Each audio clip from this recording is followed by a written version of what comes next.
মিয়ানমারের জান্তা বাহিনীর নির্যাতনের মুখে 2017 সালে বাংলাদেশ অভিমুখে ধল নামে রোহিঙ্গার মানবিক বিবেচনায় 10 লাখেরও বেশি রোহিঙ্গাকে আশ্রয় দেওয়া হয় কক্সবাজারে। নানা প্রচেষ্টার পরও এখনো একজন রোহিঙ্গাকেও ফেরানো যায়নি নিজ দেশ মিয়ানমারে।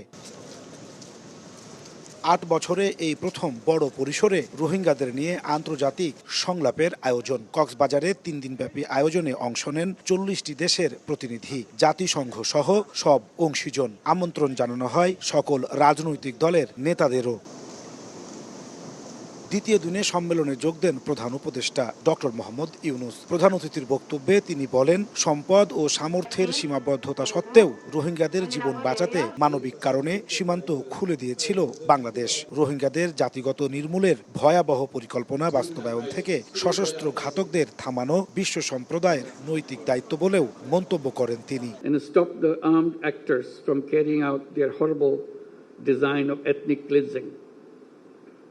Of the entire Rohingya population. We don't afford anymore to stand silent at the protected situation of the Rohingyas.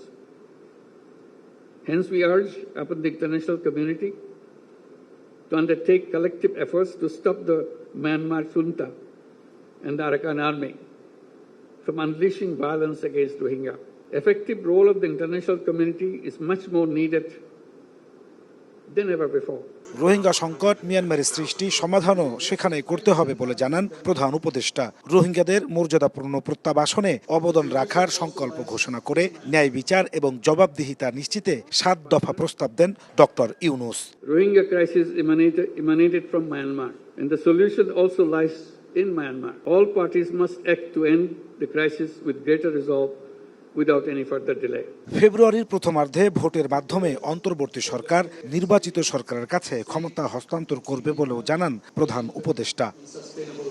3 দিনের এই সম্মেলনের সারাংশ আগামী 30শে সেপ্টেম্বর নিউ ইয়র্কে রোহিঙ্গাদের নিয়ে আয়োজিত আরও একটি বড় প্ল্যাটফর্মে তুলে ধরবেন প্রধান উপদেষ্টা ডক্টর মোহাম্মদ ইউনূস। এর মাধ্যমে আন্তর্জাতিক পর্যায়ে ভুলতে বসা রোহিঙ্গা ইস্যু নতুন করে আবারও আলোচনায় আসার প্রত্যাশা করছে বাংলাদেশ।